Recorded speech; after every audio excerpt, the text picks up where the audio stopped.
یہ 7 روحیں خدا کے تخت کے سامنے ہر وقت رہتی ہیں، جو کہ خدا کے تخت کے سامنے ہیں، اور یہ روحیں یسوع مسیح پر تھی۔ 7 روحیں جو تخت پر تھی وہ ساری کی ساری یسوع مسیح پر تھی، اس شخص پر تھی، اور روحیں رکھنے کے معاملے میں بھی یسوع مسیح انسانوں سے افضل ہے۔ کوئی بھی دنیا میں ایسا انسان نہیں ہے جس کے پاس زیادہ روحیں ہوں۔ یسوع مسیح ہے واحد جس کے پاس 7 روحیں تھی، اور 7 روحیں تمام دنیا کے انسانوں سے افضل یسوع مسیح ہے۔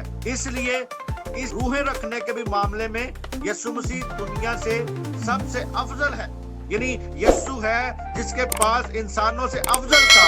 آج کوئی بھی دنیا کا انسان یہ دعویٰ نہیں کر سکتا کہ سب سے زیادہ روحیں میرے پاس ہیں۔ میرے یسوع کے علاوہ اور کسی کے پاس یہ خاصیت نہیں ہے کہ اس کے پاس 7 روحیں تھیں۔ میرے عزیزو،